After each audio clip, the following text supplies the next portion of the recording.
in a perfect world, we would just say this, in a perfect world, he would be our Attorney General. And in any other state, he would have gotten elected. I even think in New York State, he would have got elected. I don't think that there's any state right now as left-wing as Colorado, and it just crushes me. Colorado is New York City. Colorado is San Francisco. Colorado is lunacy. And I said to a small group a little earlier, I was watching, I think he's a state senator, speaking at our Capitol, and he was saying that when he dies and stands before Jesus, he's certain that Jesus is transgender. So tell me about what kind of representation we're having in the state. And this man that I'm getting ready to introduce, everybody knows him. He's on television all the time. Some of the biggest cases in the history of Colorado. George Brauchler stood there before the judge, before the jury, and the verdict has always gone his way. He would have been the best Attorney General we could have ever asked for. So George, no further ado, brother.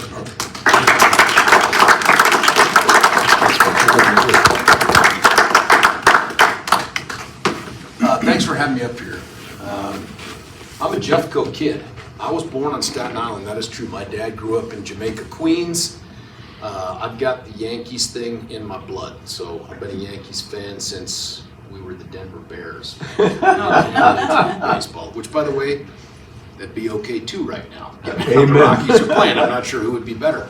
But I grew up in Lakewood, Colorado. I graduated from Bear Creek High School. We would play Evergreen and this, that, or the other. I grew up in Jeffco politics. In fact, the first thing I ever did in the Republican Party was as a precinct committee person, and then ultimately asked by someone named Susan Wadhams, who was Dick Wadhams' wife before she passed. And she said, hey, would you be a district captain for me? And at the time, I was shuttling back and forth between Boulder, where I was going to college and then law school, and I did it. And I started to, I was very low-level grassroots kind of a guy working there. And then after I got out of law school, and I got an ROTC scholarship, and I took it to the most military-friendly school you could find, which was CU Boulder. I'm sorry. That's not true. It's not. I didn't really investigate it. But they had aerospace engineering. And I thought, I'm going to go be an aerospace engineer. I want to be an astronaut. You know, that was the thing. So I got in, which is a pretty competitive program. It's one of the best out there. And at the end of the first semester, there was some divine intervention by way of a performance on a 10-question true-false quiz that said maybe you don't want to do aerospace engineering. This is not hyperbole at all. I missed 9 out of 10 on a true-false quiz in the easiest class you take in your first semester. And I thought, this is God telling me don't. No. Please don't do this. I'll let you have one for fun, but let's move on. So I ended up, with the Army's permission, going to a different science called political science and economics. And I ended up getting commissioned, came back to law school at CU Boulder. Also, again, I love Boulder, but I think I was one of a handful of Republicans that were up there at the time going through law school. And interestingly, the dean of the law school is a guy named Gene Nichols. Remember, Gene ends up running for U.S. Senate or something like that. And that was back when Colorado was still pretty sane. And so he does not win the nomination, and I can't remember who did, but that was back when, you know, at one point not that long ago, we had a Wayne Allard and a converted Ben Nighthorse Campbell. Yeah. Like, what? That feels like that wasn't that long ago, but if you look at poll results, it feels like it was an eternity ago, like a different state. So I really didn't have any interest in doing much with politics. I just wanted to prosecute. And so while I was at Jeffco, I sort of ended up becoming, over the course of my career, and I can't believe I'm saying this, I tried my first criminal case 31 years ago, which is hard to imagine because I'm only 40. Aren't we all? Yeah. And 80, you look great for 80. One of my prosecutors today came up to me in the hallway and I said, hey, I'm sorry I missed your birthday. I know you're not supposed to ever ask a woman this, but how much do you weigh? No, I said, how old are you? And she goes, it's my last year in my 30s. And I said, I want to say this as respectfully as possible, but screw you. I mean, 39? Are you kidding? Like, you have an eternity of time in front of you to do stuff. Like, you can't bemoan 39. I'll trade you in a heartbeat. Yeah. So I started prosecuting in Jeffco, and I became the Mikey from Life cereal. You guys will get that reference. I've used that reference in police academies and detectives academies we have, and people are like, who the hell's that? I'm like, what? Oh, you're hurting my heart. And so every crazy case that came in the door, people would be like, I don't want to try this. I'd be like, I'll do it. I'll do anything. So when two guys walked into the next Southern high school from my own, which was called Columbine, and tried to murder everybody in there, I got assigned to that case with a guy named Steve Jensen, who was the chief deputy at the time. And so at the time, you know, the mission that we had was all the felonies that grow out of this case, because if you remember, the two gunmen ended up taking their own lives in the library. We want you to find every felony that can grow out of this case, and we want you to go prosecute it. And so what we found were the guys that sold the Tech DC-9 handgun to the shooters, and we ended up prosecuting them. They had no idea, I think, that these guys were going to use it in a mass murder of any kind, but nonetheless, they knew that they were under the age of 18 and they didn't care. And so they violated what laws we had then and sold them, and we prosecuted them. And so I got to see all the evidence that nobody else got to see, including some homemade videos, basement videos and stuff, and all the crime scene stuff that I went out to see. And I remember thinking at the time, this will be the biggest, worstest case I will ever handle. And I was wrong. And that's an incredible revelation to have when you're in this game. And so I did that. I left prosecution in about 2001 because I thought, well, I've done the biggest things you're going to do in prosecution. I've done murders, I've done this, and what more is there to do? And I'm going to go chase some more money. And so I went into private practice, and I did find more money, but just misery. And it was in a field called medical malpractice defense, and just saying it makes me want to spit up in my mouth because it was so bad. And I ended up leaving after some guys flew some planes into some buildings in New York. And my thought had been, yes, the money's great, but you know what? If I had to punch out at work, is this what I want to be doing? Do you know what I mean? Like, those people that went to work on September the 11th, they had no idea that was their last day. And I just wonder if they felt like I'm doing what I've been called to do. So I left that practice, went back to the prosecution for 2 weeks, and then I got called to active duty. And I spent my time on active duty, came back, prosecuted. And while I was prosecuting in Jeffco again, you may remember there's a guy named Kobe Bean Bryant. Nobody knows who that guy is, but he played basketball for the Lakers, and he was accused of raping a young woman up here in Vail. The DA at the time up there recognized that their jurisdiction, the 5th Judicial District, they didn't have the resources to really prosecute that case because Kobe Bryant made more in endorsements that year than the entire jurisdiction's budget, the entire county's budget. So they reached downhill to Jeffco, and they asked 2 of our prosecutors who were specialists in rape cases. One of them was named Dana Easter, who was the head of our special victims unit, and another woman named Ingrid Bakke to come help prosecute the case. Ingrid, small world, is the chief judge in Boulder now who presided over the massacre at the King Soopers up there. And so they started prosecuting this case, and about 2 weeks before it went to trial, they came and found me, and they asked me to do this probably half a dozen times on other rape cases. They said, hey, George, will you play the role of a criminal defense attorney and do the mock cross-examination of the victim on this so we can battle test her? You know what I mean? Get her to walk across the hot coals so that she knows she can do it. I'm like, you want me to do the mock? Yes, I'm in. So I spent a bunch of time preparing for this thing. We spent about 3.5 hours in a taped up, super secure deputies all around courtroom in Jeffco. And it was intense. It was brutal in some ways. The victim in this case had probably 3 emotional meltdowns, and not inappropriate meltdowns, but the subject matter was just so intense. But I think what happened as a result of that is there was a guy in the back corner of the jury box. His name was Lynn Wood. Do you don't know that name, he had played a role a little bit in the post-Trump kind of stolen election stuff. But before that, he was a nationally known plaintiff's attorney. And he was her attorney. And they were suing Kobe Bryant. But that case was going to come after the criminal case. And he sat there and watched that. And I think, guessing, that he had a talk with her at one point and said, that was brutal.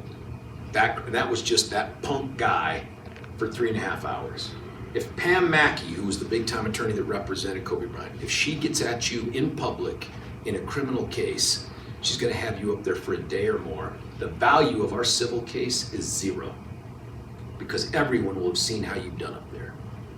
But if we don't have the criminal case, you're an unknown, and the case still has value. And sure enough, if you remember day 2 of jury selection, she, through her attorney, notifies the prosecutors on the case, I'm not going to cooperate anymore. You can subpoena me and force me on the stand, but I'm not going to cooperate anymore in the prosecution. And so they dismissed the case. And that's how Kobe Bryant ended up walking away from that. You ask me my opinion, did he rape her? I have no doubt in my mind he raped her. I have no doubt in my mind. But that's not the same thing as having a case that you can win in court. So I did that. I then left the DA's office again in 2006 to go learn how to try plaintiff's cases with a guy named Dan Kaplis. I worked for Dan for like 2 years, left Dan, started a law firm in Denver with some buddies who had a firm out in Steamboat that said, hey, we want to come east and try to rake in some of those big bucks. And we were doing great until the recession. And then the legal world kind of caved in on itself, as did a bunch of other things. And then lo and behold, God saved me again in a way. And I got a phone call from an old guy that I worked for in the Army a while ago. He's the staff judge advocate at Fort Carson. And he said, hey, I'm going to call for you by name. I'm reaching out to the Pentagon. I'm going to call for you by name to come down and be the chief of military justice, because we've deployed the headquarters element to Iraq. And I want you to come down here and run the criminal shop. I was a major at the time. And I was like, this is kind of divine intervention, right? Firm was struggling a little bit. I wasn't super happy with all the things we were doing, making good money, but it was like, great. So I go on active duty. About 4 or 5 months into that time down there, that same guy comes into my office. He goes, hey, I got to let you know, a little bit of a change here. We're pulling back the Chief of Justice out into Tikrit, Iraq. We're going to send you out there to go be the Chief of Justice for U.S. Division North in Iraq. And I'm like, okay, what do you say? Okay. So they end up sending me out there, and I become the last Chief of Military Justice from the United States Division Task Force Iron Horse, because while we're out there, Obama announces we're taking all the green suitors out of Iraq by the end of the year. I don't know if you remember that. And we rolled the country up north to south. So we ended up being sent back. I thought we'd be out there another 6 months, but we got sent back a little bit earlier. Hey, Rob, good to see you, my man. Thanks for coming over here. So I came back. And on the way back, I think our last week there, a buddy of mine reaches out to me and says, whoa, hey, DA's race coming up. There's a vacancy. It's not an incumbent, because we're the only state in America that has term limits for DAs. So my predecessor was termed out. There were already 3 people in the race. He's like, do you want to do this thing? And I'm like, yeah, let's do it. So I come back. And these 3 people are all in the race longer. They've been running for months while I was downrange. They're all older, less attractive, less funny, all the stuff that you need. And so I decided I'm going to do it. And they're like, you can't do it. You can't do it. You can't win. So we get back so late, and I'm sorry to be telling you all this sort of background political stuff, but this is sort of how we get to where we are today. I come back, and my buddies that are advising me are like, dude, you're going to have to petition on.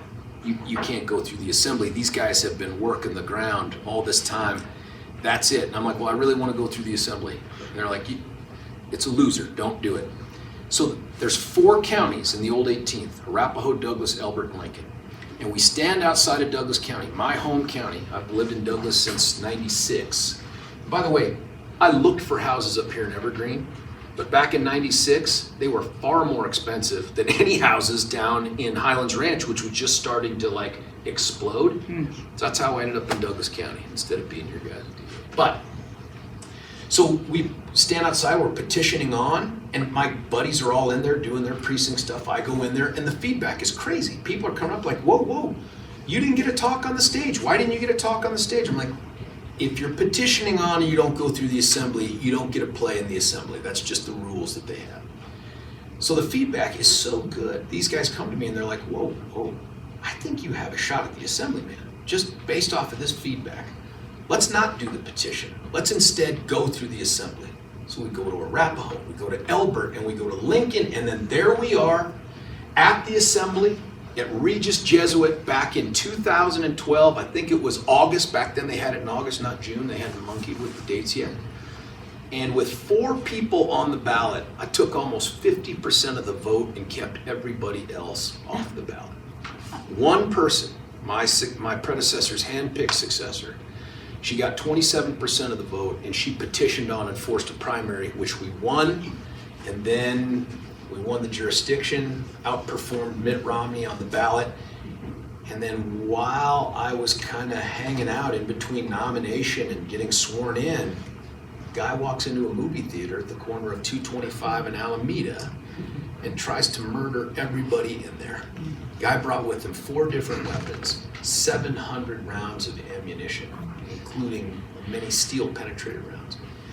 And when that case happened, I remember I hadn't slept well in a long time. I remember waking up in the middle of the night, looking at my phone, and even back then, social media, prayers for Aurora, tragedy in Aurora, my God, Aurora. So I go downstairs and let everybody else sleep upstairs, and I go watch TV, and I think to myself, this is gonna dominate my time in office. Like, this is gonna be the thing. This guy got taken alive. It's either gonna be insanity or we're gonna end up in trial. There is nothing else for this guy. And so that's what happened. That case ended up being one where at the time we had a death penalty, you know, because we were still Colorado in a way. And I remember thinking, I'm gonna put myself on this case because this is a case, one, that is so big for the community. It meant so much. And this philosophy is with me today in my current role that I'll talk to you about in a moment. There are some DAs out there who see it as an administrative job. And they see it as a job where they'll sit in the corner office and I don't know do what, but send other people to go try these cases. That's not this guy. I'm gonna be on the tip of the spear on these things. And especially because it was a capital punishment case, that is as much a decision that is about morality as it is justice. And my concern was I couldn't be the guy that told 4 other people, go get the death penalty, let me know how it goes. I'll be back here in the corner office. I couldn't do it. If I was gonna seek death, I was gonna seek death. And I was the only person on the planet Earth that could have put my signature on a piece of paper to start the machinery of government against that guy to take his life. And that meant something to me. It was a huge process to get to where we decided to do it, but we did it. Ended up going to trial. In fact, 10 years ago, right now, we were in trial in presentation on that case. It went from January the 20th, 2015 to August the 7th, 2015. I've never been in trial more than a month before that. Not military, not civilian, not prosecution, not defense.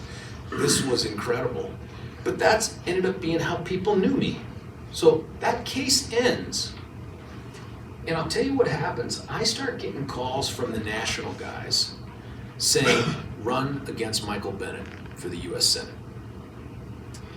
And I thought, wow, I mean, that's kind of heady stuff, you know what I mean? And I'm a regular dude, the ego thing works on me too. And I remember thinking, really? So they fly people out and they do these like mock-up TV commercials, and I'm like, I like that guy. That guy looks pretty awesome, you know, like that guy can win.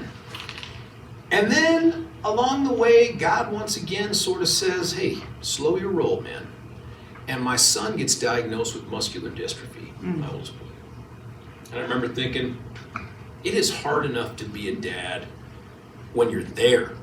I can't be a better dad in Washington, D.C. I can't be more present, you know, chasing down that politics stuff.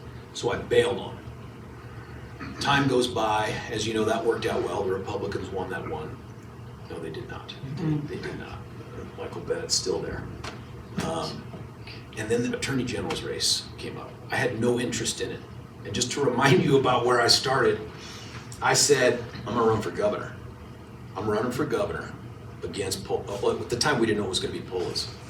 And I'm like, I'm gonna do the same thing I did when I was running for DA. I'm this nobody knows me, I'm gonna out hustle everybody. And that's the position that we took. And then the world just got crazy. And if you'll remember what happened, after November of the year before, so less than a year before the general election in 2018, all of a sudden, our Republican Attorney General, who was well liked, Cynthia Kaufman, announces, you know what? I'm running for governor. And so she jumps in the race. And then Tom Tancredo goes, I'm gonna jump in the race too. And it becomes this mosh pit. And there's nobody running for Attorney General. So people start calling me and they're like, dude, you're it, man. You're the only Republican attorney that has any shot at doing this. And I'm like, well, I don't care. I'm not doing it. I'm not doing it. I told my family I'm running one more race and that's it. It's governor, win or lose, and then we're done with politics. And then I start getting calls from people that had credibility with me, like John Suthers. And Suthers says, I get it. I understand. We don't have any chance if you don't put in for this thing. So I end up running. We raised more money than any Republican AG candidate in the history of the state of Colorado. I outperformed every single Republican running for a state constitutional race. In fact, to this day, nobody in the history of Colorado running for governor, AG, secretary of state, or treasurer has ever gotten more votes than I have. I'm still our top vote getter. And I lost, and it wasn't close. It was probably 5-ish points or so. And my Democrat opponent, who's still the AG right now, that guy tripled me in fundraising. And it was after that election that me and a bunch of other people looked and said, Colorado's different. It's way different than we thought it was. This is a sign. And so we went from a Democrat governor and 3 Republican state office holders to the Republicans having nothing except Cory Gardner. And then they took that away from him pretty quickly after that. And that was it. That was it. And so, I got term limited out in 2020 before I left.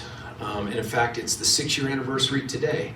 2 disgruntled students walked into classroom 107 at STEM school out in Highlands Ranch and tried to murder 27 people.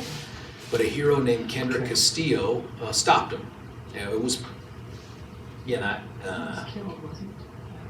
he was killed. He traded his life for everyone else's. And I told this story today to someone that was interviewing me from Fox, and I said, I've been a part of some big cases just by virtue of being there. And there's always stories of heroism that grow out of these things. Always. In fact, Columbine, you can remember some of these things. But I'm telling you, in almost every single circumstance, those stories are a little overblown. They're a little dramatic, and it's because the media wants to tell a sexy story of heroes. Not so for STEM. You cannot overstate what Kendrick Castillo did to stop what was supposed to be a massacre. And so when this 16-year-old comes in through a door over here, and the 18-year-old comes in over here, and he secrets the rifle and a .45 caliber hand cannon that he has with him in a guitar case. 16-year-old transgender male is over there. No one's paying any attention to him or her. A backpack full of 2 guns. He gets down, he opens the guitar case away from everyone. They're watching a movie. They're watching The Princess Bride. It's a British literature class. It's the last week of school. And the teacher's like, I am going to reward you guys for being so awesome this year. Let's watch The Princess Bride, which is based on British literature. They're okay. Opens the case. He pulls out this handgun, kind of indexes the room, and yells out, nobody effing move. And people are freaked, except for Kendrick Castillo. With those words coming out of his mouth, Kendrick Castillo pops out of his chair and rushes this guy. And he's able to get off one shot before Kendrick crushes him into the wall. And that shot sends a round through this part of Kendrick, and it comes out this part. And it hits all the organs that you would need to sustain life in there. He is mortally wounded.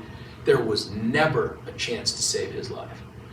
But when he pops up to do that, two other guys over here, including a guy named Brendan Biley and a kid named Jones, they stand up and they rush him.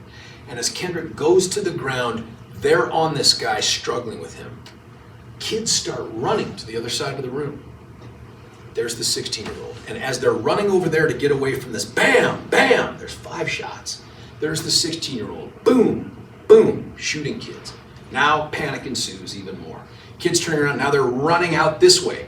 And they're running by the struggle with the guy with the gun. 16-year-old is still there shooting people. Teacher, Miss Harper, also, by the way, a CCW holder. Legit. In fact, the 5 people that took the heroic action, Kendrick included, all were familiar with firearms. Kendrick's dad took him out to learn about guns. Brendan Biley, big gun dude, I'll tell you about him in a second. Everybody else had had gun familiarization. That tells me something, right? Like they were not scared of the gun the way everybody else was. And I'm not diminishing everyone else's reaction. I'm just saying it was different. So Lauren Harper is backing up from the shooter, hits the small of her back on a corner of some piece of furniture. She thinks she's been shot.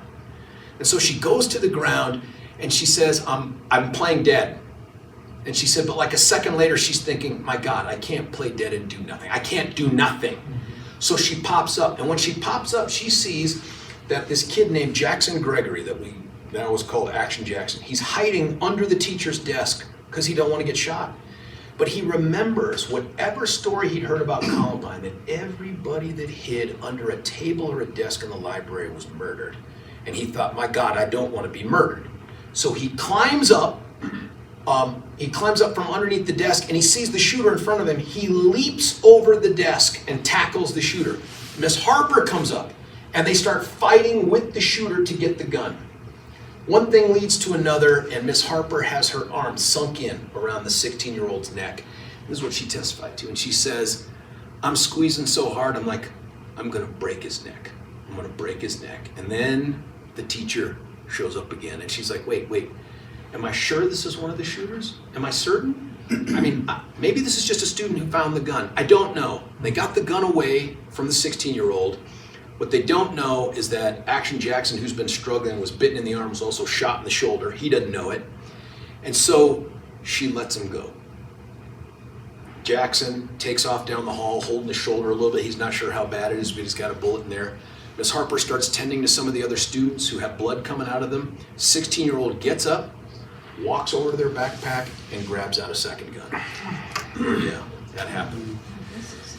16-year-old then goes outside the classroom, steps out into the hallway. Look, we have all this on video. Looks around and puts the gun up to his or her head like this. But you know that they don't want to die because down the hall comes a security guy. The security guy is interesting. Security guy has a gun, draws down on the 16-year-old, and 16-year-old freaks out, puts the gun down, gets on the ground, and he takes the 16-year-old into custody. That security guy was supposed to be unarmed. This story goes back to the year before. Douglas County Sheriff's Office had SROs in the school, but there was a failure in renegotiating the contract. The STEM school had said to the sheriff, hey, we would like your guys to also help manage parking, to and from and all that. And the sheriff was like, whoa, that is not, we don't do parking, okay? We do all the other security stuff. We don't do parking. That's a you thing. And that's a parent's thing. It's a charter school. I was a charter school parent. I was standing there with the orange penny and the stop. I know what he's talking about. So STEM said, well, we're going to go and we're going to contract with someone else. So they contract with a private security company. And they say, we don't want an armed person. Liability, the insurance, we want unarmed. So they send a guy out there who wears a polo and khakis every day. But his company told him, you're going to carry concealed. You are not going to be in that school without a gun. So this is how it plays out. He stops the 16-year-old. 16-year-old, he takes down to the end of the hallway. They cut across another hallway, and now he's waiting in a long hallway down here. And there's a T intersection with a door that's outside. And he has no comms, no communication, no nothing. He's just standing there with the 16-year-old unarmed at his feet, and he doesn't know what he's waiting for. What he doesn't know is when that call comes in, mercifully, if you know where STEM is, there's a Highlands Ranch substation that's like 0.2 miles away. And it's filled with sergeants and lieutenants and a bunch of people who don't normally work that hard. And they, I'm sort of kidding, but they love it when I tell this story. And they're all plain clothes at the time. And they, as soon as they hear the call, they take off, hop in their cars, and drive over to the school. And this is crazy. They don't even take time to put on their body armor. They just get out of their cars, grab their rifles, and go. I tell you that because it's right after that Uvalde happens down in Texas. And do you remember that one? That's one where there's like 1 billion cops and they're all standing around outside like, do we go in? What? These guys didn't care. They were like, body armor, no body armor, we're going. So they run to this thunder. One of the women is, the lieutenant is Lori Bronner, superstar. She had just been the head of the school SROs, all the SROs for the county. And she had just transitioned to some other position. But she still had a pass key that opened the doors. So they run to this side door, beep, pop in, they go in. Now remember, they're all plainclothesy like polo shirts and stuff. They go down, we have this on video too, and they go down to that T intersection. Dude here sees a blonde ponytail and a rifle barrel. He doesn't know what's going on. Bam, bam. He puts 2 shots at them, and you can see them all recoil when they go back. Those bullets missed them, but those bullets went through the wall and hit 2 other kids. So the dude that was the hero that got the 16-year-old now has shot 2 other kids. Not on purpose, but in a way that would not have happened had there been SROs in there. First off, you wouldn't use ball ammunition like that. You would use something that would flatten out, something hydroshocky or something. But it goes through there, hits a girl in the legs, another kid goes right across his back. Like had he been back another inch, he dies. But it scrapes right across his back as it goes and continues on into some other part of the room. About 6 years ago today. So I put myself on that case too, because I'm like, this matters. School shooting, you want to have your elected district attorney handle this case. But it doesn't get resolved before I'm forced to leave office because of term limits. My successor's a dude named John Kellner. Great guy. I met John when I was teaching at the JAG school as an Army guy, and he was a young Marine Corps captain. And then when he got off of active duty, he called me and said, hey, my wife's from Greenwood Village. We're moving back. Can I work for you? And at the time, I was doing that defense attorney stuff. And I go, I can't hire you. He goes and works in Boulder for Stan Garnett. As soon as I get elected, he's like my day 1 hire. So he becomes the DA in the 18th. And he says to me after he wins, don't leave yet. Stay on STEM, finish prosecuting STEM, and then you can go. And it was so unceremonious. I mean, it was after COVID, you know, we're now in July of 2021. We get the verdict back, and it was almost like, hey man, great job, congratulations, now get out.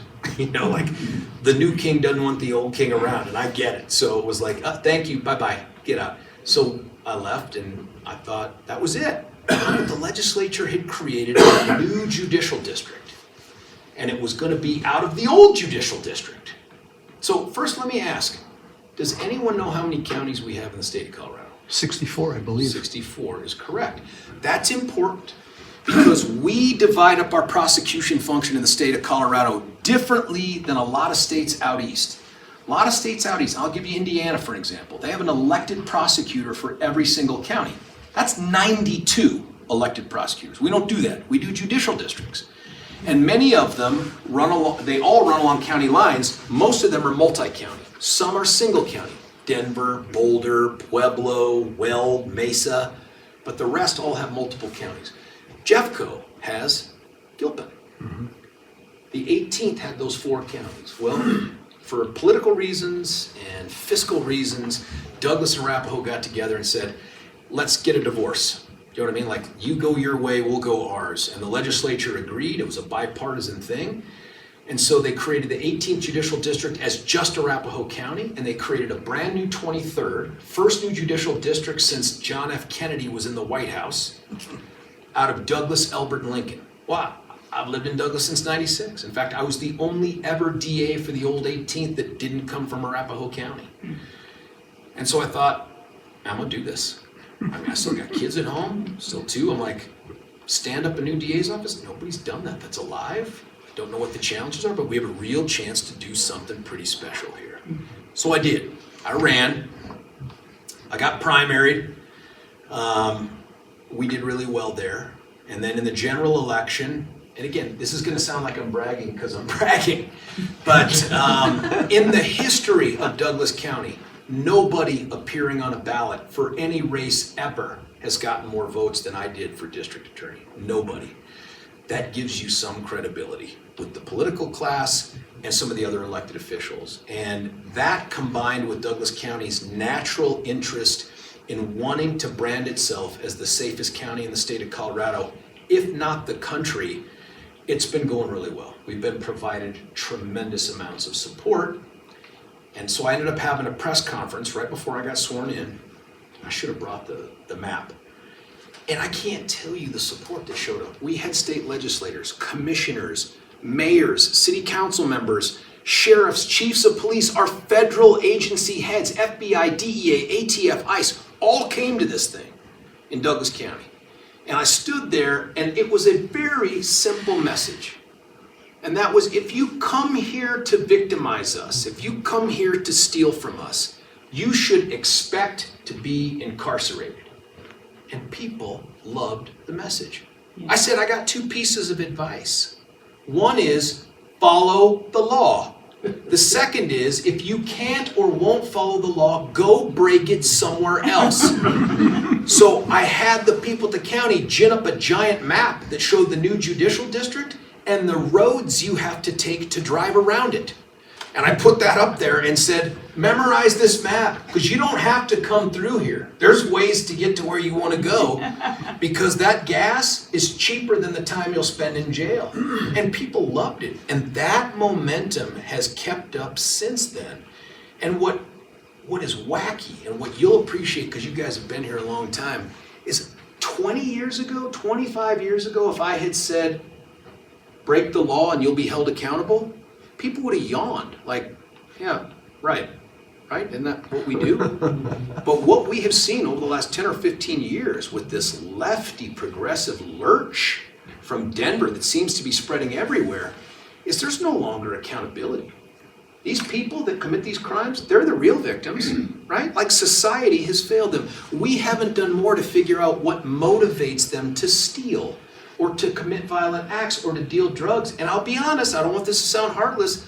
I don't give a damn what the reason is. I don't want you to do it where I live. And so we have changed some things in our county that the rest of the metro area hasn't. And this is gonna come as a real shock, I'm sure. I'm the only Republican DA left in the metro area. That's it. One of the things we did was our chief judge, and every chief judge of the 23 judicial districts needs to set a bond schedule. And that bond schedule is like a little chart that says, hey, all things being equal, if you don't have a crazy criminal history, if you commit this class of a charge, this is what you'd have to post to get out of jail. I saw how that was working in Denver. I saw how that was even working in the old 18th. And it was like a revolving door. People were getting summonses for theft, like, stop stealing and please come to court in 30 to 45 days. Or they'd be taken to jail, fingerprinted and booked, but then turned out right away. And I said, this ain't working. So I got together with the chief judge, I got together with the sheriff, told the sheriff, I want to fill up your jail. And he said, I'm your huckleberry, let's do this. Talked to the chief judge, and the judge said, well, as it turns out, I'm a big believer in the Constitution. And I'm like, great. And he said, I think everybody should have an individualized bond that's focused on them specifically. And you know what that means? Everybody has to see a judge. And if you have to see a judge, it means you're spending at least one night in jail. Everybody that gets hooked stays in jail. No more scratching tickets for theft. You're going. And it has made a huge difference in 2 ways. We've been able to get this message out, and I think that what we're starting to see is a slight, I don't want to say it's going to be a big systemic perpetual thing, but we've seen a slight downturn already start to take place in some of our thefts. You add to that the fact that it has created a huge morale boost for law enforcement, because they're like, wait, the DA supports us, the DA wants us to go fight crime, and then they'll back us up in court. So now we have this, you gotta go check out some of these things. Check out the Parker Police Department's Facebook page. Every so often, they put a body-worn camera on there that just makes me grin ear to ear. One of the first ones, and the chief sent me a link to it. He's like, you gotta check this out. These dudes are arresting a guy for stealing 2 cell phones. And he's going nuts in the car. He's like, I can't believe you're wasting my Friday over this. And they've got his face blurred out and they're putting him in the car. He goes, in Denver, this wouldn't even be a thing. And the guy says, you're not in Denver, you're in Parker. And he said, I know, and that's why I'm not coming to Douglas County anymore. And I was like, yes. Again, Parker, Lone Tree. Lone Tree had one where a guy steals a bike. Cops on foot chasing him. He takes off on the bike. The cop grabs another bike and chases him down on the bike to get the bike.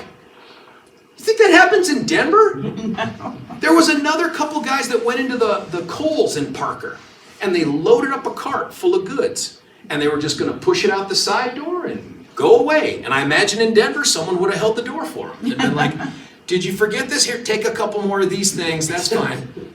Not in Parker. They call Parker PD. They show up instantly. They give chase to these guys. One of them they get right away, and he's apologizing the whole way to the ground. I'm sorry, I'm sorry, I'm sorry. The other guy they chase through a Chili's. They catch him in the far vestibule, take him down, and he's yelling, help me, help me. And they're like, why are you running? And he goes, I'm scared. And they're like, what are you scared of? He's like, I don't know. And as they cuff him and take him outside of the Chili's, you know what you can hear on the body-worn cameras? From the customers. And I'm like, yes, more like that, please. This is Douglas County. This is the 23rd Judicial District. And this is the thing we pushed out there. I got together with the sheriff, Darren Weekly, fantastic sheriff. And I reached out to RTD, and we're just starting this conversation, and I said, I would like to get some public service announcement space on your trains that come down to Park Meadows. And I just want to put a little banner up there that says, if you came down here to steal from us, plan on staying. Because that's what's going to happen. We are an anomaly in the metro area. You don't hear this anywhere else. And it's in part while, when you hear I'm on TV all the time, that's why. Because we're actually doing the stuff that people expect. We're actually fighting crime. We had, 2 weeks ago, I went to trial. And again, I'm a DA that goes to trial. I believe in that. I want to set an example for the people that work for me, but I also want to tell the community, you didn't hire an administrator. Like, I don't want to be a general that sits back behind the lines and plans things. I'll do that part, but I want to rifle too, and I want to go forward. So back in August of 2024, before I was DA, there's a guy named Matt Anderson. He's a lieutenant colonel in the Air Force, fast riser, test pilot. He and his wife and 4 kids, 11, 8, 4, and 20 months, get into their Sequoia and they drive to the Douglas County Fair on a Sunday. They spend a couple hours there. On the way out, Mom says, hey, can we stop at a gas station? I want to get popsicles for the kids. Because the ice cream at the fair apparently was like $8 for a thing. And they're, let's just get popsicles. He goes, great, I got to get gas anyway. So they go down the street a little bit, if you can tell where Plum Creek is, if you've ever been down there where the Douglas County Fairgrounds are. And he pulls into the gas station. We have all this on video, all of it. What they don't know is Mom gets out of the car and starts walking towards the popsicles in the 7-Eleven, and the kids are all in there watching Dad pump gas on the far side of the car, is that a guy that's a 2-time DUI, convicted DUI guy, whose wife has left him, he is depressed, he has drank himself out of alcohol in his house to include both Bud Lights and a pint of Fireball whiskey, and has poured himself into a lifted Chevy Silverado and headed out westbound on Plum Creek towards that 7-Eleven. And after successfully navigating a roundabout and 2 different traffic control devices, and traffic's pretty busy for a Sunday because of the fair, he goes forward about 42 feet, juts across 5 lanes of traffic, floors the accelerator, goes over a curb, into the 7-Eleven parking lot, and hits that Anderson vehicle broadside at about 45 miles an hour. Oh. That vehicle hits Mr. Anderson, Colonel Anderson, so hard, it takes his leg off above the ankle, throws him 15 feet. He suffers massive head injuries, and ultimately dies. In front of his kids, all this happens. Kids, 3 of the kids are hurt. The 2 older ones have cuts and stuff all over their arms from the collision. The 4-year-old suffers not a subdural, but an epidural hematoma and a skull fracture. And the 20-month-old, my God, miraculously, not a scratch. In the baby car, right in the baby seat, right where the car got crushed. Our guy, he's at a .208 blood alcohol level. He had been unseatbelted in the car. He had some broken ribs and some type of bruising or contusion on his head. The charges that would naturally fit such a crime in Colorado would be like vehicular homicide. And that sounds like a hell of a charge. It is not. It is a charge that is punishable at most by 4 to 12 years in the Department of Corrections, but it's probation eligible. In fact, it's probation eligible whether you kill 1 person or 100. It is a weak law, and if you look at the way our sentencing works in DOC, you can take any non-crime of violence like vehicular homicide, and whatever number they get walking out of the courtroom, they will be parole eligible in about 1/3 of that. So even if he had been maxed out on 12 years, dude's gonna probably walk out of prison or go to ComCore in less than 4. Well, that can't be justice. Can't be. So the office got aggressive, and we charged it as first-degree murder based on an extreme indifference to the value of life, of human life standard. That's happened before, but it's very rare. And so after I got elected, I said, this is a tough one. This one matters. I'm gonna put myself on this case. I'm gonna lead the prosecution on this. And I was nervous, man, because you lose that, now what? And it was like no case I've ever had in one very, very interesting way. The Air Force sent 4 officers, uniformed officers, to sit with the widow every day of the trial. Majors and colonels, every single day. Castle Rock PD, who conducted this investigation, this case mattered so much to them that after they testified, they would come down off the stand and sit in the peanut gallery for the trial, not just the rest of that day, the rest of the week. We had, I gotta believe, half of the on-duty Castle Rock police officers sitting in that courtroom waiting for that verdict. And that jury came back and convicted that guy of first-degree murder and 4 counts of attempted first-degree murder for the kids. And he is going to be sentenced the day before Independence Day. And he has to receive at a minimum life without the possibility of parole, plus up to 230 years in the Department of Corrections, and he ain't ever getting out. I tell you that because those folks out there in the metro area are not doing that. That is not how they're approaching this, and we're going to continue to do that. Alexis King is your DA. I've known Alexis for a long time. We overlapped a tiny bit when I was out in Jeffco as a prosecutor. And I like Alexis as a person. She's a nice person. She just has a different philosophy on being DA than I do. No one has to copy me. It's just different. Denver, John Walsh. John Walsh was the U.S. attorney when I was the district attorney. I've known and worked with John for a while. Again, super nice guy, different approach to prosecution than I have. And I don't know, Adams and Arapahoe, they're their own thing. What about Jeffco? Well, Jeffco's Alexis King. She's your DA. And you know, they got a great conviction recently. There was that horrible rock throwing case up there on the way to Boulder. I mean, oh my God. And by the way, that was also an extreme indifference to the value of life first-degree murder case. Kind of different than ours, but brutal. And they got a conviction for it. So hats off to them for doing it. But she had someone else try the case, and that's fine. But I just like being in battle, you know what I mean? Like I like getting in there and doing it. And that way too, if things go wrong, I can't really blame anybody else, you know what I mean? Like I get to be accountable to the people that put me here. If I screw it up, I get to go forward and say, here's why I did what I did. We had an officer-involved shooting at some place called the Main Event, which is like a family fun center down there in Highlands Ranch. And there was a shooting that took place inside the women's bathroom at about midnight. Now, I've been to the Main Event a dozen times. Kids' birthdays, all this stuff. I didn't even know they were open at midnight. Apparently, it is an extremely different clientele in the evening. And so a fight breaks out in the women's bathroom, the fight ends, and the people that lost the fight produce some firearms, and they're shooting someone gets shot 4 times, a lot of gunfire. Police get called out. Deputy is very, very close to the main event. He rolls up, reds and blues going. You can see all this stuff online. And the first thing he sees when he pulls into that parking lot is a guy walking around with a handgun. And he's like, oh my God, I didn't expect to encounter anybody. I thought they would be inside the main event. So he quickly grabs his rifle.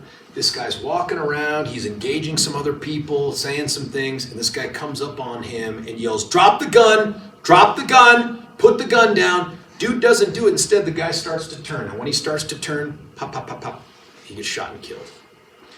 There's a racial component to this that creates some protests at the sheriff's office, some stuff on social media, and so I make the decision after we do the investigation, the officer-involved shooting investigation, that I'm going to do a big press conference to talk about this. And we invite people from the community in, the Black Ministerial Alliance, we invite them in, we do this big press conference, and at the end of the day, all of those people that were there, even the people that were inclined to say this had to be racial, were like, okay, I get it.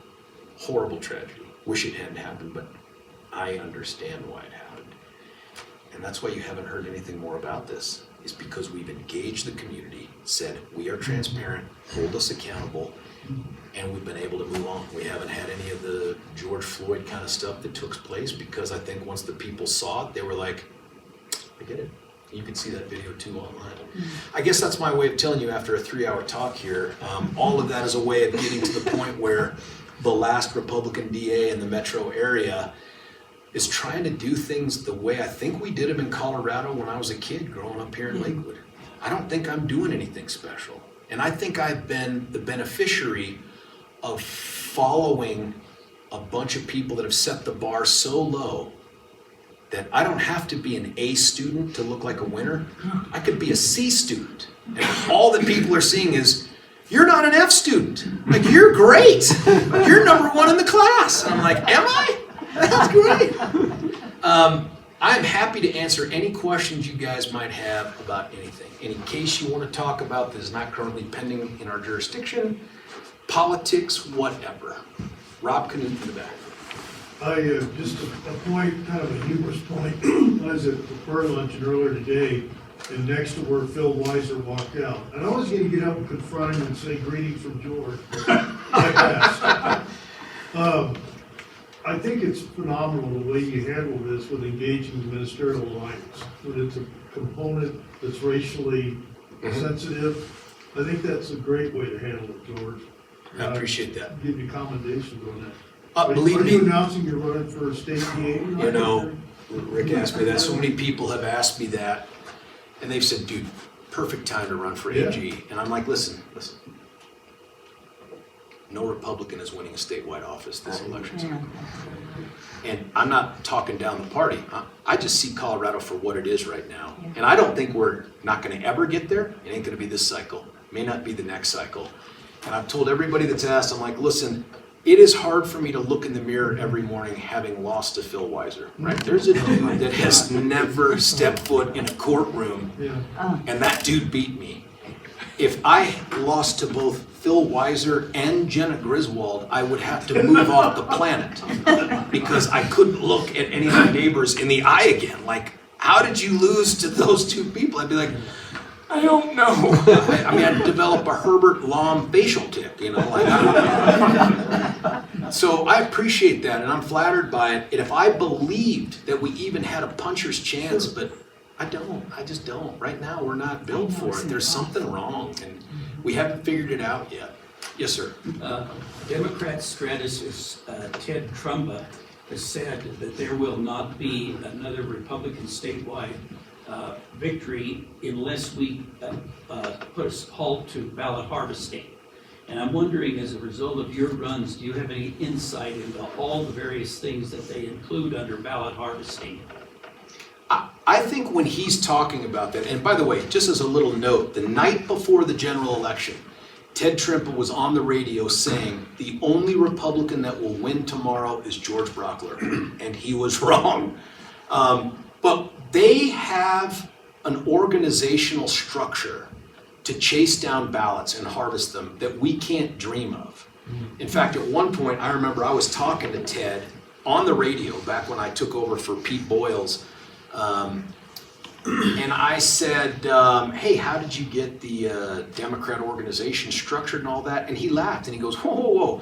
We're not going to trust political operatives to get the vote out and to go get ballots. That is a paid group of people. We're going to pay for it. He goes, you don't pay for it, that's what you get. You get that value.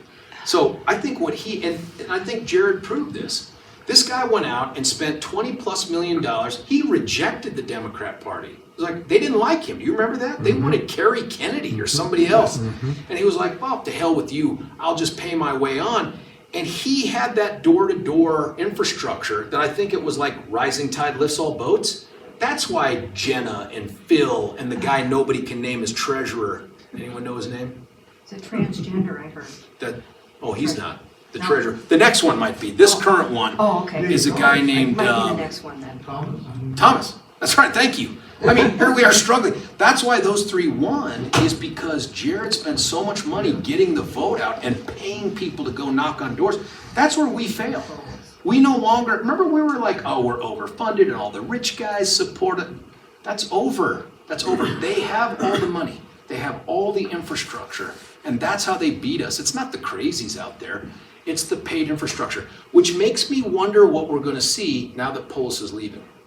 Because Bennett will have a ton of money. There's no doubt about that coming from the U.S. Senate. One of Phil's superpowers, and he really only has one, is raising money. And so they're going to have the ability to pay to get the vote out. But after that, I don't know. We don't have any near billionaires running right now. So it'll be interesting to see what this thing shows. But second term, midterm Trump here in Colorado, we're not winning this. I just don't believe that. I'll fight like hell for us to show up well, but I just don't see us winning. Just don't see us winning right now. Yes, ma'am. Yeah, first of all, thank you so much for what you're doing. Oh, thank you. Really appreciate it. We live in Golden, so Jefferson County, Golden Demons, yeah. and so I've been there 19 years.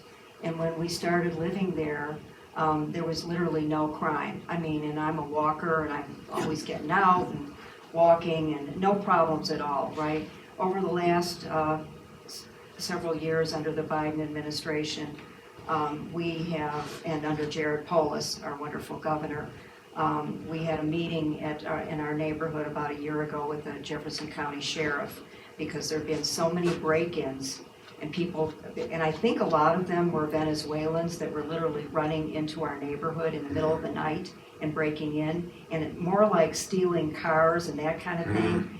And long story short, so we all voted to put in flock cameras. Flock. Is it Yep. flock? Okay, Flock, flock camera. And we have 2 of them now. We don't have one yet at the main entrance. They're working on it. But recently, they've been coming in the middle of the night, or whoever they are, and breaking into people's houses in the middle of the night. So for the first time in my life, I have to turn my alarm system on in the, and keep it on stay, to feel somewhat safe, to be able to sleep at night. And this is a nice upscale neighborhood in Golden, Colorado. I mean, this just breaks my heart. Yeah. I feel like that, from what I can tell, I think the Jefferson County sheriffs are doing a good job, because they seem to be coming out and telling us but it's just, were you aware of that? Because I know you're Douglas County. Well, these issues go everywhere, but I'll tell you where Douglas is unique, and I'll point to Castle Rock as an example.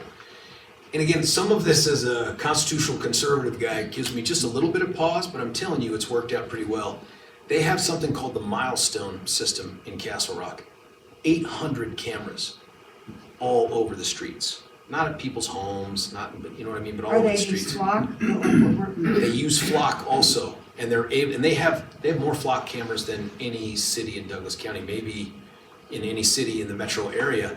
They have functionally ended stolen cars in there, because they do 2 things. One, they detect them.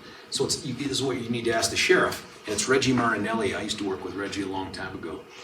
It's not enough to have the flock, because the flock will trigger an alert that says, hey, stolen plate, a want out for that. But you have to have a law enforcement agency that then responds. Otherwise, you just get all these notices that Castle Rock has said, if we get a hit, we're gonna go get it. You add that to a sheriff's office that still has a chase policy. They're not like these other places where they're like, hey, if you run far enough, fast enough, we'll give up. They don't give up. The sheriff has said, you run from us, you're just gonna be tired when we take you to jail, because it's happening, we're coming to get So you. you don't know about the Jefferson County Sheriff, we need to find out from them, or? I would ask the sheriff, look, what's your policy in terms of responding to flock hits? When it comes Okay. up with a stolen car, do you guys respond to all of those? And my hope is the answer is yes. Castle Rock does. We're trying to put flock cameras in. I say we. Parker's got some Lone Tree. Douglas County wants to put them in at the entry and exit. And really all it does is when stolen cars show up, man, they're on it. And they go get those guys. You combine that with a DA who has said, if you steal a car, I'm going to incarcerate you. And the message starts to develop, and it's like, hey, we're not going to come through there. That's what Jefferson County needs too. The immigration thing is such a problem for us. We'd be here all night, right? It's such a problem. I mean, look, you can't be a Christian and not also feel for people who are genuinely trying to flee a worse situation to better their families' lives. I'm sensitive to that. But I'm also sensitive to the idea that if you want to be one of us, your first act can't be to break our laws. You know what I mean? Like your first act can't be to break into the country and then say, now I want to be one of you.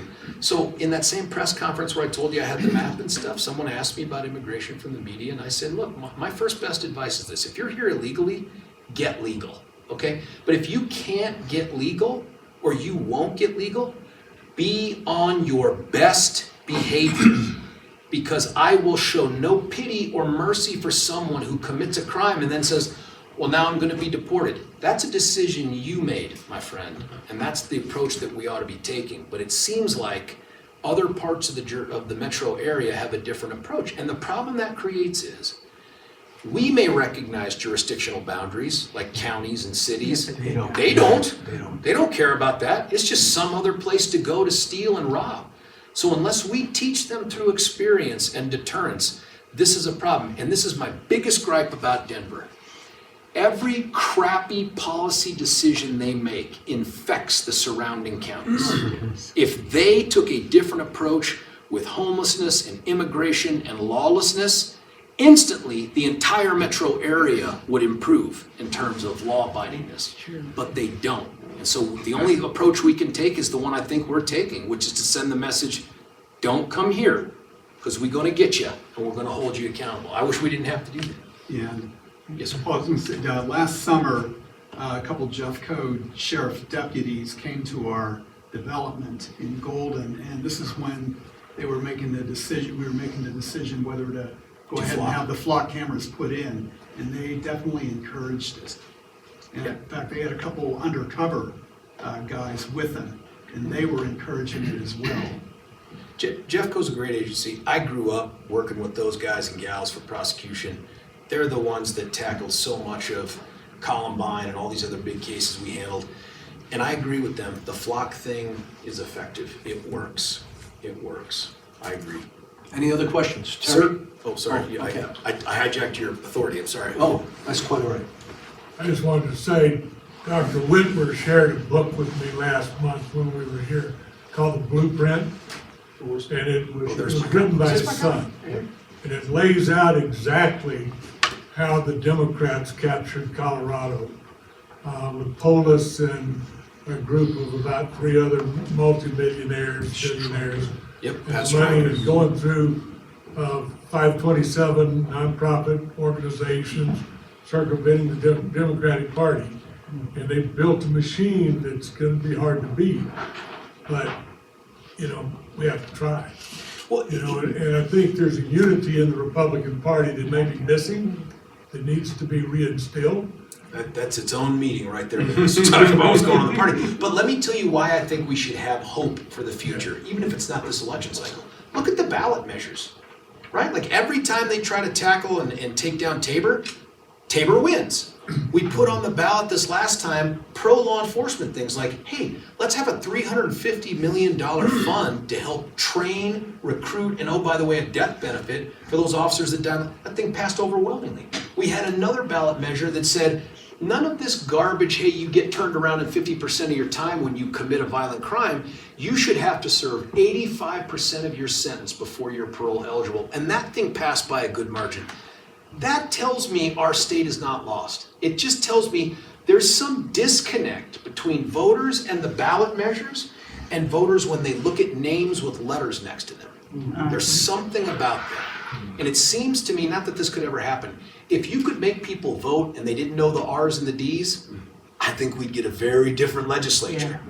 But so many people just show up and they're like, oh, Republicans bad. D. That whole book explains how they've used lawfare.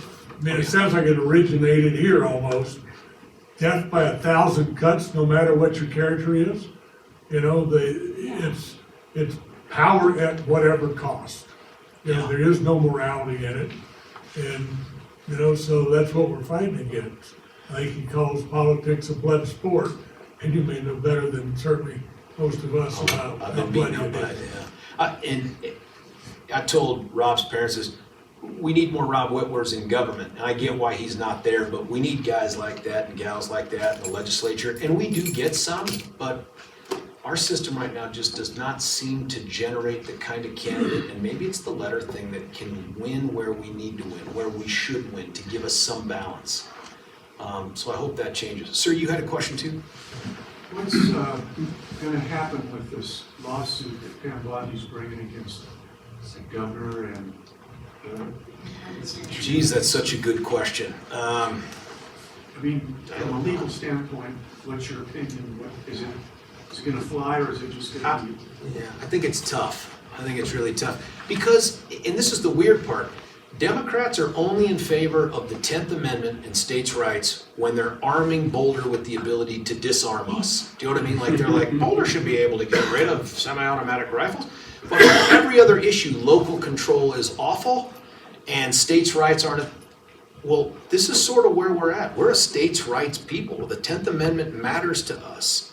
And so even though the federal government has these policies and laws that we like and think should be enforced, when the Dems stand up and say, well, we don't have to do the Fed's bidding. We're a state, and we can pass laws that embrace our values and do this as long as we're not openly in conflict. And that's that gray area where we're gonna fight over, is what Colorado's doing openly, not just in conflict, but hostile and in opposition to federal law. If a judge says that, then I think some things could happen. But I mean, look, laws that get passed by the legislature, Most of the ask federal Sally, government- they're legit. federal judges What's are that, sir? Democrats. What's that, sir? Most of the federal judges now are Democrats, and that's where I'll end up. Well, it could be. I don't know the entire Denver bench, but we got a guy named Domenico on there. That dude is not a Democrat. He's probably unaffiliated now because that's what they do at the bench. But if you want to be scared about a judiciary, take a look at our state judiciary. Are there any Republican appointed? There's no Republican appointed justice left on the Supreme Court. I don't think there's a single Republican appointed, because Owens was it, right? We're going back 20 years. Yeah, right. I don't think we have any judges left on the bench that were appointed by Bill Owens.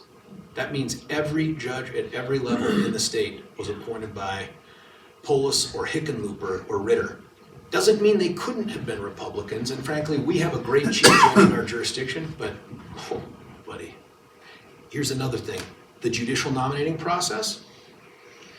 I looked at all of the judicial nominating commissions across the metro area, which has the vast majority of the judges. There are, I think, 6 or 7 members, I can't remember the number now, that are fixed on each one of these commissions. Out of all of them, for the first judicial, 2nd, 18th, 17th, that's all the big counties, and I'm talking about the old 18th, 4 Republicans out of 28 judicial nominating commissioners. So this is a 4. federal case, right? This is a federal one. I'm just saying our judiciary here Is is way worse than the federal one. Yeah. Way worse. The federal one, I got some optimism, especially that Supreme Court, but the state one is where we're not going to be winning much here at the state. So I don't know. I wish you know who you need for that? A guy named Chris Murray. Chris Murray, who used to be with Brownstein, but I'm telling you, this dude's wicked smart, and he's a Republican. he has insights to how the Supreme Court works on this stuff that I just can't grasp. I'm a trial guy. He's a thinking guy, you know. Anything else? I know I've kept you late, but I appreciate you. Any other questions? Sir? If a person were trying to go after the judges to get a non-retention vote on them, is there any easy way to look at the record to see the cases, and there isn't? No, and yeah, this is such a great question. I feel like I could have planted this. There's a guy named David Migoya, who's a super investigative reporter for the Gazette. He used to be with the Post, he's with the Gazette. About a year, 2 years ago, he did a series of stories that culminated in one where they had to go by hand and look at the most overturned judges in the state of Colorado.